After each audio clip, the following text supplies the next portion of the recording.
t'as 1 million de personnes qui te suivent, mais en fait, ça a pas de valeur.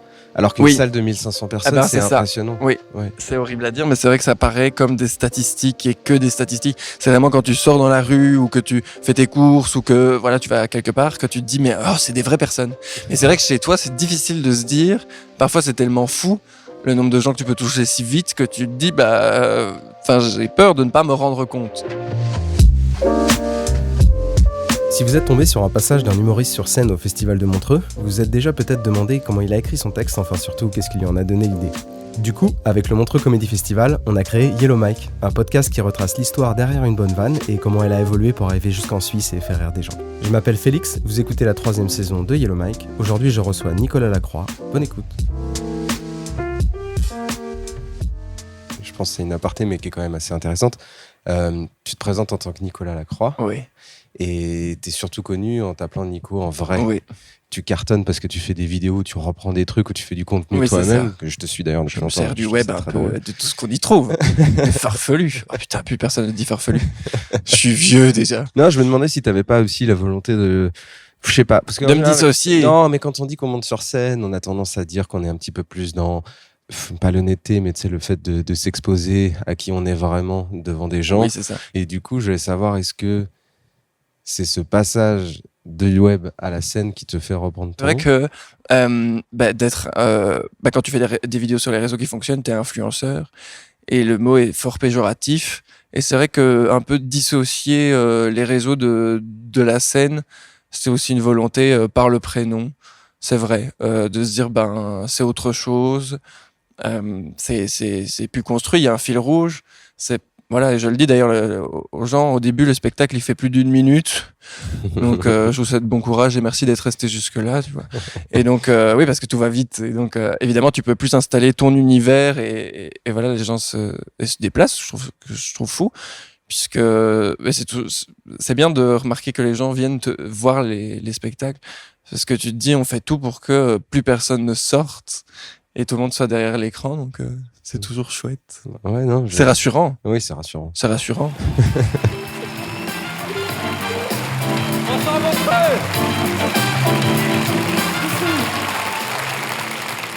Bonsoir. Alors voilà, je m'appelle Nicolas, je viens de Belgique. Ça peut pas être parfait, hein? Alors j'ai une question à vous poser avant de commencer quoi que ce soit qui va vous paraître un peu étrange comme ça d'entrée de jeu, mais qui est importante. Est-ce que vous êtes tous bienvenus assister au gala du Montreux Comedy Festival ce soir? Oui, aussi, oui. Non, en fait, je vous pose cette question parce que j'ai eu une petite expérience traumatisante en post-pandémie, quand ils ont commencé à réouvrir toutes les salles de spectacle d'après-Covid. J'ai joué mon spectacle devant des gens qui en étaient à leur 6e report. Oui, ils avaient clairement transféré leur place de génération en génération, ça c'est sûr. Sauf qu'au début du spectacle, je me suis rendu compte qu'en fait, ils étaient venus voir Dave. Au début, du coup, tu leur demandes si à Montreux, ils sont bien au bon spectacle, oui. Parce que ça t'est arrivé de te retrouver devant des gens qui pensaient voir Dave. Oui. Alors, 2 questions. Une, est-ce que c'est une histoire vraie, cette histoire? Et 2, est-ce que tout ça est un prétexte pour chanter? Dave, je pense que tout ça est un prétexte pour chanter. Alors la coupe de cheveux, pourquoi pas, c'est vrai, à s'y méprendre. Mais moi, comme je suis gentil et professionnel, pendant 1h30, j'irai bien refaire un tour du côté de chez soi. Tout le monde revoit mon premier amour qui me donnait rendez-vous sous le jardin. Vanina, rappelle-toi que je ne suis rien sans toi. Ah, putain, Vanina, si tu m'oublies, je serai pour la vie sur le monde au monde. Donc c'est vraiment un prétexte parce que ça te fait plaisir de... Oui, parce que c'est t'as ça, un truc du corps aussi, t'aimes bien. J'aime bien bouger. Ouais, t'allonger un peu avec les bras en l'air, avoir une danse. Oui, c'est ça. Ouais, quand je me revois, j'ai l'impression que c'est une asperge, tu vois, qui va dans tous les sens. Mais moi, j'aime bien utiliser mon corps. Ouais, et je serais malheureux de ne pas le faire d'ailleurs. D'accord, ok. J'aime bien bouger. Et je trouve que par les expressions ou le corps, on fait passer tellement plein de trucs. Alors, ça peut aussi paraître, parce que la mode est au stand-up, tu sais, où on bouge pas trop, etc. Mais du coup, ça pourrait passer un peu comme peut-être même ringard, ou tu vois, un peu de la vieille école. Moi, les humoristes que j'apprécie, du coup, qui m'ont inspiré quand j'étais petit, c'était plus Virginie Hoc ou François Pirette, qui est un humoriste belge, mais des gens... C'est ça. Oui, c'est ça. Je trouve que c'est sketch et tout ça. Oui. Et du coup, voilà, c'était plus cette inspiration-là que j'ai eue. Et voilà. Non, mais si, c'est ça, c'est intéressant. Après, moi, je rejoins plus ou moins ce que tu dis, parce que pour moi, à partir du moment où tu montes sur scène, il y a un contrat, c'est faire rire les gens. Oui, c'est ça. Et après, la manière oui, dont c'est tu ça, le quelle fais, que soit la méthode. Et dans notre côté, je me dis que le stand-up, c'est dur parce que c'est beaucoup le texte, quoi. Et du coup, ouais, je salue tous ceux qui font du stand-up, c'est sûr. Mais moi, je m'ennuierais là-dedans. Ouais. Donc voilà. Mais t'avais la volonté de te chanter, est-ce que c'est pas un Non, truc... ça non. J'adorais chanter quand j'étais petit. J'aime chanter dans les karaokés, des trucs bien lourds, genre Nuit de folie, tout le monde. Et Oui, parce que tu nous fais un petit medley de chansons que tu aimes, j'imagine. On passe de Brel à Aznavour, on est moins sur du Jul et sur ça du c'est SCH, clair. quoi. Oui, oui. J'en parle dans le spectacle. Bon, c'est vrai que la chance que j'avais ce soir-là, c'est que comme le public de Dave n'a plus vraiment la vue, ni Louis non plus. Enfin, si lui l'a vu, l'a toujours, mais Louis, eux, plus rien. C'est pas pour autant, ils étaient très chauds. Hein. J'ai reçu des dentiers sur scène, j'ai reçu des bas de contention, des perruques, un déambulateur. Là, j'ai dit stop, ça va un peu trop loin. Non, ils étaient tellement chauds qu'à la fin, ils criaient tous une autre. Ah, putain. La pendule de l'entrée, on s'en fout, on n'entend plus. C'est arrêté sur midi. Et à ce moment très précis où tu m'as dit, je le sais, sa façon d'être à moi parfois vous déplaît. Entendez-les-moi, le silence se fait. Mais elle est, je vous parle d'un temps que les moins de 20 ans ne peuvent pas connaître. Mon mal trans ce temps-là, is not a new up to below. Anyone, shucks bomb, you're my six bomb. And baby, you can turn me on. Docteur, un jour je marierai un ange dans le port d'Amsterdam. Regarde des marins qui chantent. C'était long. On me dit toujours que je suis vieux dans ma tête, de par peut-être mes raisonnements, mais aussi musicalement parlant. J'écoute vraiment des trucs, mais de tout en fait. Hein, ça peut être des choses de maintenant. Je suis pas totalement vieux non plus, mais c'est vrai que j'écoute plein de trucs d'avant. Ouais, et j'ai fait des soirées. Quand j'avais à 16 ans, j'ai commencé à être DJ un peu. Je faisais des mariages, des trucs. Okay, et j'ai fait ça de 16 à 19. Et c'est vrai que du coup, c'était parfois des soirées où il y avait des gens qui avaient 40 ans et du coup mais ça me plaît. Ces chansons me plaisent, mais je veux dire voilà. Du coup, c'était chouette pour ça. Ah non, mais c'est la culture musicale. Je pourrais faire n'oubliez pas les paroles. Je pense que je repartirais avec un gros chèque. Non, il y a eu un quiproquo énorme, les gens n'étaient pas venus pour moi. Même le régisseur, c'était pas le mien. C'était celui de Paul Mirabel. Je vous dis pas la tête qu'il a fait quand il a vu que je commençais à bouger. On le paie. C'est dur à la bouche. Il a pris de la drogue, quelque chose, arrêtez-le. Salam les Roya. Épouvantable soirée, vraiment. À la fin, ils recréaient tous une autre. J'ai mis un CD, je suis parti. Hein. Ils sont peut-être toujours là à l'heure actuelle. Morts séchés. Leur couleur de peau à confondre avec la couleur du fauteuil mauve. Prochain spectacle, vous serez peut-être assis sur Francine. T'arrives à Montreux avec du matériel du coup que tu maîtrises. Mm-hmm. C'est un passage de ton spectacle ? Oui. Ok. Même s'il a été modifié, il y a des choses qui sont nouvelles que j'ai même pas encore mis dans le spectacle. Et c'est ça je me disais, j'espère que j'aurai pas de trou et pourquoi j'ai fait ça. Mais ça s'est bien passé. Alors après, toute la prémisse de je peux pas dire non, je ne sais pas dire non. C'est drôle parce que tu vois, tous les gens au festival ils me disent ah, tu verras Nico, il est super sympa, il est super gentil, machin et tout. Alors je me dis, est-ce que t'es vraiment gentil ou c'est vraiment ce truc de... Je sais pas. Je peux pas m'autoproclamer gentil. Et souvent, quand tu regardes à dire d'une personne, tu te dis oui, il est gentil. Donc ça peut avoir deux côtés, tu vois. En fait, je sais pas dire non. Par exemple, quand on me demande dis Nico, tu veux bien ? Oui. Je dis oui. Excusez-moi, monsieur, vous voulez bien m'acheter oui ? Je vous en prends 2, oui. Pardonnez-moi, vous allez sur Moscou ? Oui. J'y allais justement, oui. Vous êtes Xavier Dupont de Ligonnès ? Oui, c'est moi. Pardon, je suis désolé. Pas facile tous les jours. Ma psy me dit que c'est parce que j'ai la peur de décevoir. Bon, je pense pas que ce soit ça, mais je lui ai dit oui.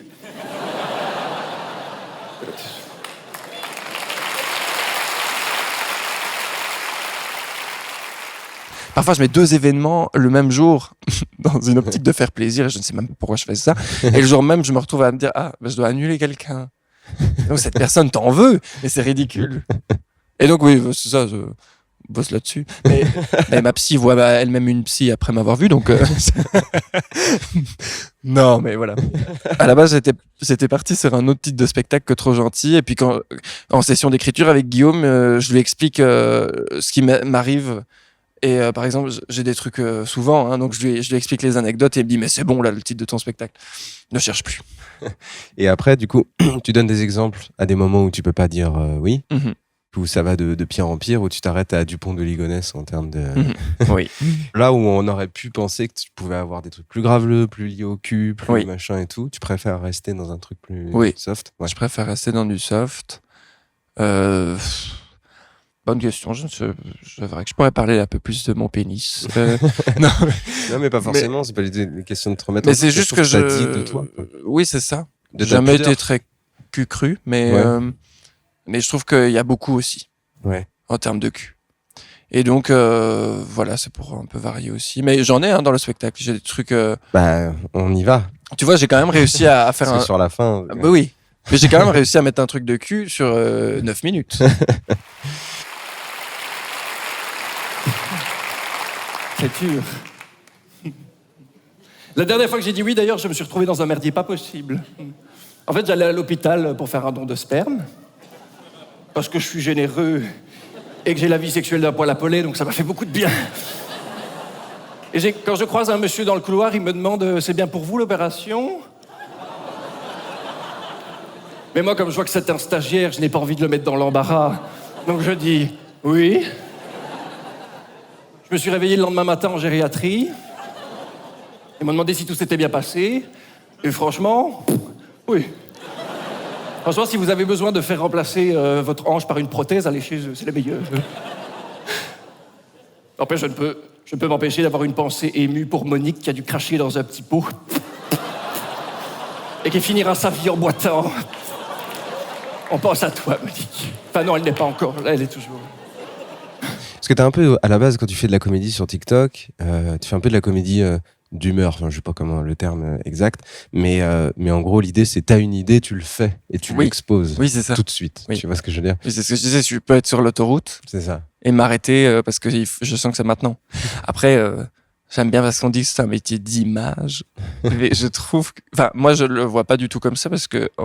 Et peut-être que c'est pas bien, enfin, j'en sais rien. Non, vas-y. Mais je me dis, bah voilà, c'est très. Je pourrais avoir 6 boutons. Enfin, je veux dire, je vais pas commencer à me dire, tiens, je vais faire une vidéo, je vais mettre du make-up, je vais la préparer, etc. Non.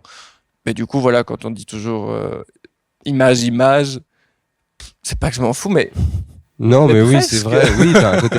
Je pense que, enfin, il y a un côté très. Peut-être je me trompe à faire ça. Ou... Mais non, il y a un côté très honnête. Je pense que c'est ça que les gens aiment Nature dans le vlog. peinture. Non, mais dans le vlog et dans TikTok et le machin, c'est pour ça que ça explose. C'est parce que t'es dans l'intimité des gens, que t'es vraiment avec eux. Oui, c'est ça. Mais du coup, je me dis, quand t'as une envie de vidéo en tête, tout de suite, tu t'y mets, machin et tout. Et les premières que t'as fait, ça a été aussi sur des coups de tête. Oui. Ouais. Oui, ça oui. Et après, t'as au vu le début, truc grandir plus... et t'as fait oula. Au début, c'était plus dans l'ennui, puisque c'était le Covid. Ah, c'est pour ça. Oui. D'accord. Mais du coup, oui, je faisais des vidéos pour passer le temps. Et du coup, quand j'ai vu que ça fonctionnait, je me suis dit, oh bah. Et comme mon envie depuis que je suis petit, c'est de monter sur scène, et que j'osais pas en me disant, je veux pas faire un saut dans le vide, je me suis dit, c'est une bonne façon d'utiliser les outils qu'on nous offre pour essayer de voir si je peux les faire rire à distance, si ça fonctionne, si peut-être il y a quelque chose ou pas du tout. Ouais, les réseaux, c'est et pas du une coup, je me suis dit, finalité, ah ok, j'y vais alors. Les réseaux, c'était pas une finalité en soi, quoi. Pas du tout. Non. Non, mais j'ai plein d'anecdotes avec ça. Par exemple, il y a quelques mois, j'ai été au Maroc. Est-ce qu'il y en a qui ont déjà été au Maroc ici? Ça? Oui? C'est dur quand tu sais pas dire non au Maroc. Je suis revenu avec 8 babouches, 12 djellabas, 14 chats, oui. Oui, parce qu'il faut savoir, pour ceux qui sont jamais partis au Maroc, sachez que là-bas, il y a des chats partout, des chats errants dans les rues partout. C'est d'ailleurs ce jour-là que j'ai compris pourquoi il disait « Inch'Allah, Inch'Allah, Inch'Allah, bah, Inch'Allah, ici ». Il semblait bien qu'il y avait quelque chose.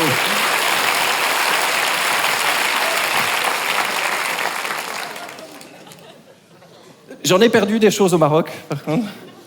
Ma mère, oui. Mais j'ai gagné 6 chameaux.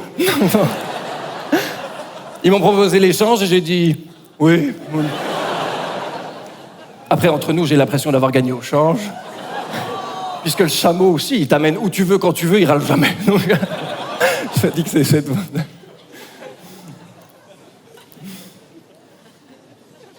J'espère qu'elle va bien.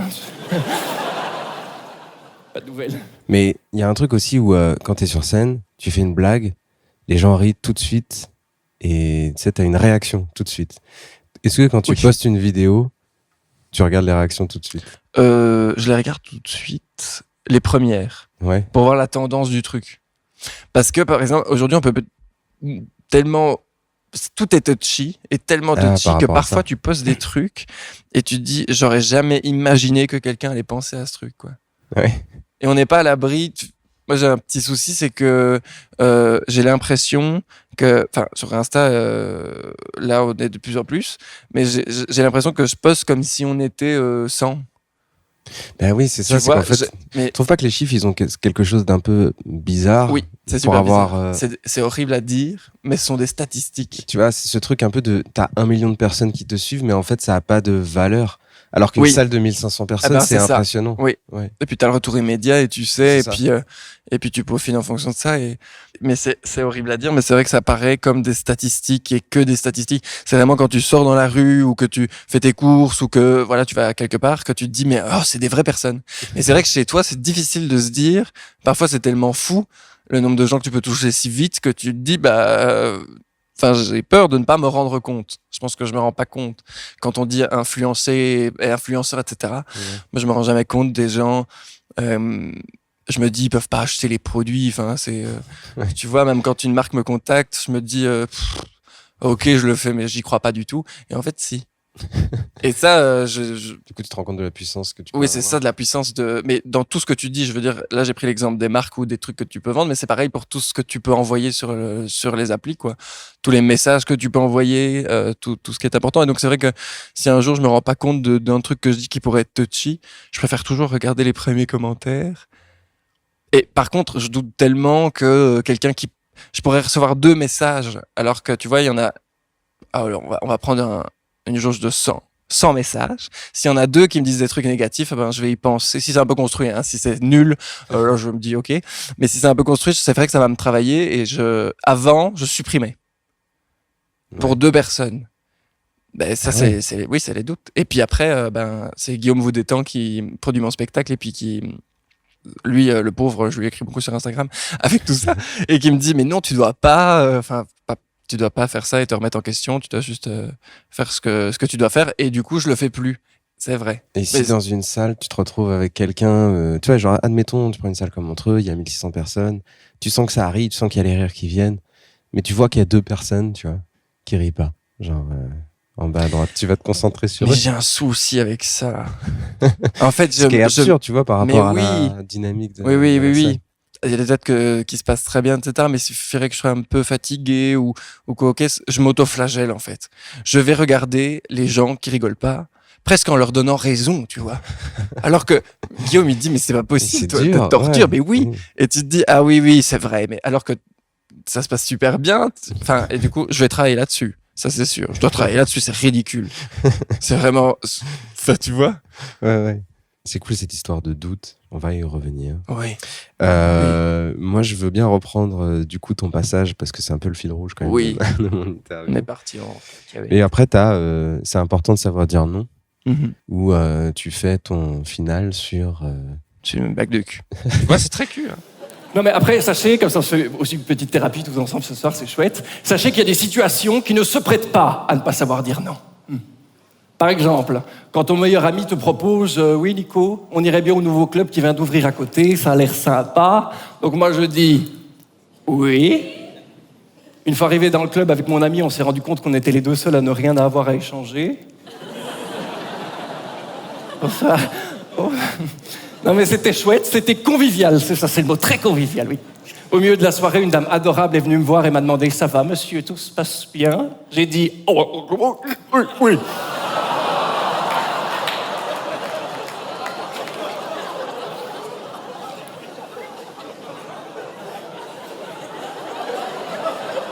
Vous expliquerez aux enfants, ça va? Un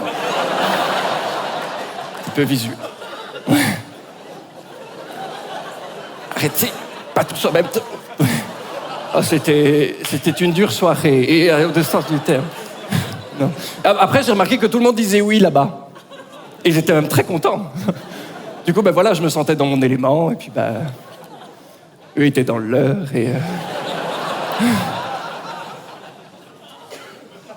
et bien dedans, d'ailleurs.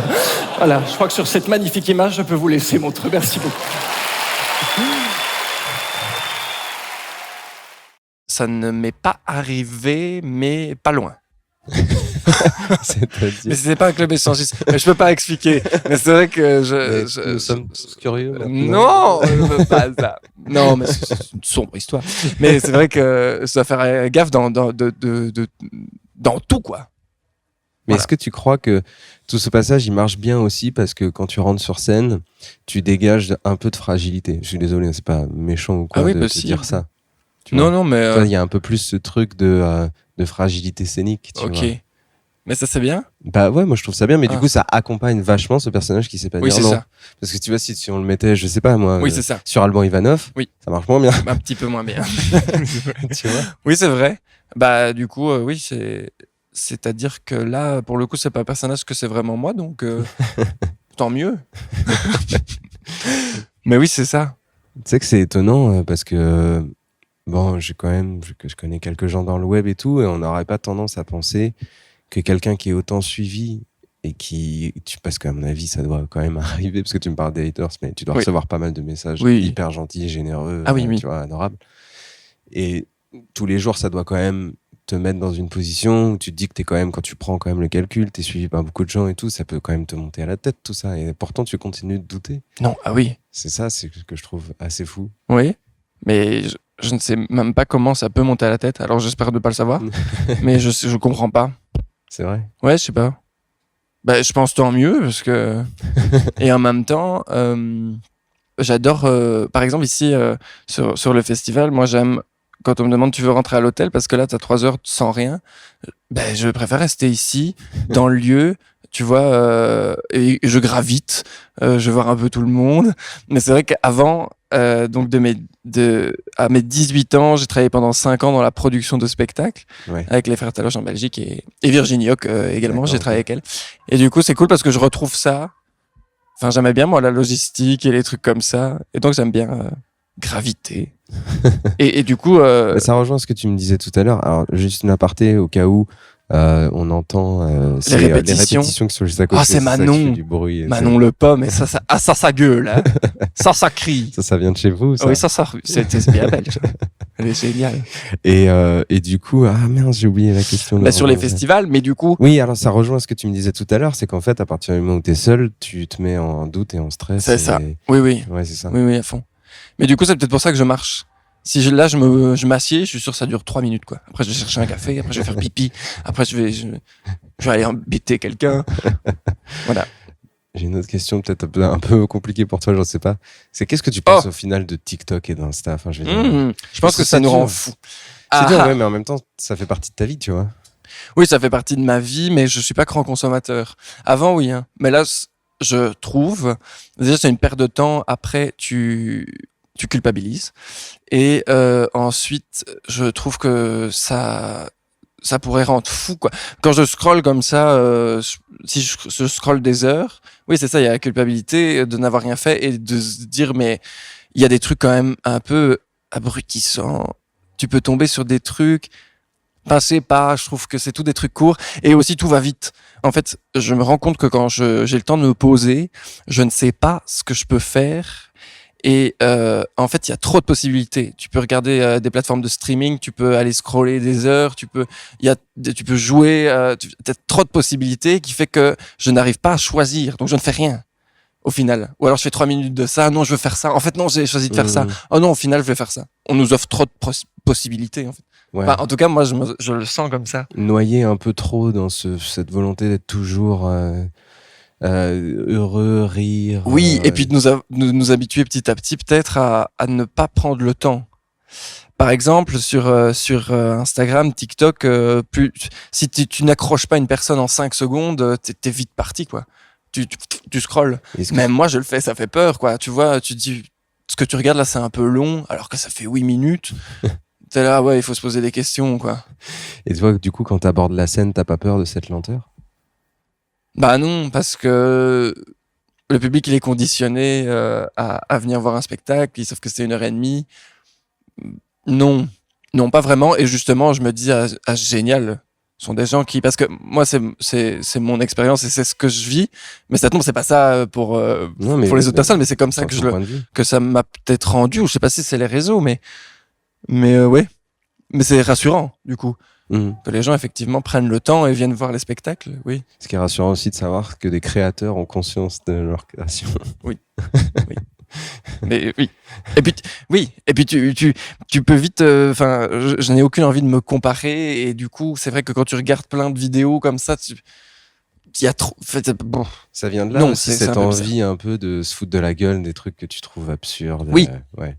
Oui, c'est ça. Oui. Parce que tu te moques souvent de nanas qui peuvent faire, j'en sais rien. Il y a des trucs un peu aberrants. Vendre l'eau du bain, c'était une des plus connues, mais ce genre de choses, quoi. Ouais. Oui, à fond, je me dis, c'est chouette de pouvoir se servir d'Internet et de le détourner. Mais maintenant, je dois même plus aller scroller puisque les gens m'envoient. Ah oui? Oui. Dans mes DM, j'ai toujours, ça c'est pour toi. Et du coup, je regarde, voilà. T'as un algorithme vivant. Oui, c'est ça. C'est vraiment des gens. Et ça, c'est cool. Qui t'envoient des vidéos. Ouais. Et qui marchent mieux que l'algorithme. Exactement. Ah oui, ils sont super. Ils vont chercher le truc que j'aurais mis 1h30 en me rendant fou à scroller. Ouais. Et puis surtout, quand je cherche à faire une vidéo, c'est que c'est mauvais signe. Ah, ok. Et j'ai tendance parfois à poster pour poster. Ah, ouais. Ouais. Toujours ce truc de putain, faut poster. Ouais, je sais pas. T'as l'impression que tu peux. Assez visible. Oui. Ça fait longtemps. Oui, alors que ça fait une semaine. Il faudrait que je me dise, mais stop. Parce que c'est vraiment un truc, tu vois, t'es en vacances. Là, je suis parti au Maroc il y a une semaine. Je me mets sur un transat. Eh ben, j'ai pas pu rester plus de 10 minutes. Je dis non, c'est insupportable. Alors que je devrais souffler, tu vois. Et je me dis non, allez, je vais faire une vidéo dans le coin de, tu vois. Oh là, mais c'est comme ça. Merci beaucoup, Nico. J'ai une dernière question pour toi. Ouais. J'aime bien finir avec le passage d'un artiste qui est passé sur scène à Montreux, mais qui n'est pas toi. D'accord. Quelqu'un que tu choisis toi, soit parce que t'aimes son travail, soit parce que tu l'aimes dans la vie, soit parce que t'as envie de lui faire de la pub. En vrai, c'est surtout qui choisit. D'accord. Est-ce que ça peut être quelqu'un du gala d'hier, ça peut être quelqu'un d'avant, même d'il y a longtemps. Et je sais pas si cette personne est venue à Montreux. Alors vas-y, dis, parce que j'adore Laura Felpin. Bah, elle est venue à Montreux. Ah bah donc on peut là. Oui, elle est venue. J'ai été la voir 2 fois en spectacle. Un duo avec son co-auteur. Ça fait du bien. C'est peut-être un peu bateau de dire Laura Felpin du coup, mais non, c'est pas. T'es le premier à me dire ça. C'est pas bateau. M'a vraiment fait du bien. Ouais. Elle est très très forte. Elle fait des trucs avec sa voix. Enfin, je sais pas, mais c'est surtout ça que j'ai remarqué, c'est que les personnages vraiment aucun ne ressemble. Enfin, elle fait ça super bien. Bref, oui, c'est indescriptible, mais c'est dingue. Beaucoup de personnages. Mais là, pour le coup, quand elle est venue à Montreux, elle a fait un truc spécial où elle se moque des mentaliseurs. C'est aussi des personnages en duo avec son co-auteur. Okay. Et on va finir là-dessus. Alors, moi, je trouve ça très super. Bien. Et ben, merci beaucoup, Nico. Merci. C'était cool.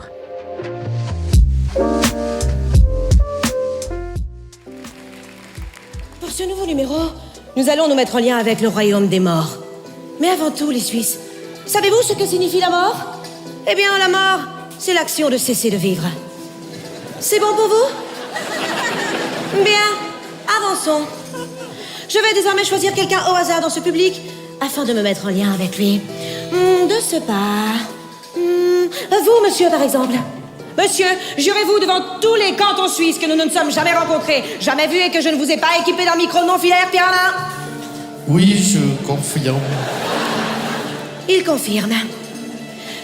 Pierre-Alain, connaissez-vous une personne morte? Mon père Jacques. Jacques, votre père. Bien, bien, bien. Pourriez-vous me donner un mot qui définirait le caractère de Jacques, votre père mort? Alcoolique. Alcoolique. Très bien, Cédric, nous avons plusieurs informations à disposition. Le père de Pierre-Alain s'appelait Jacques. Il est malheureusement décédé et avait un caractère un tout petit peu alcoolique. Nous allons donc désormais laisser Cédric rentrer en contact avec l'entité de Jacques et le pénétrer, ou alors plutôt laisser Jacques le pénétrer. Attention! Let's go!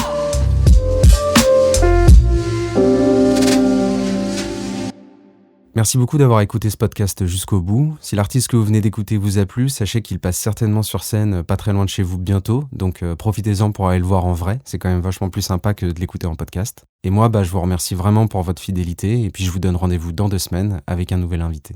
Allez, bisous!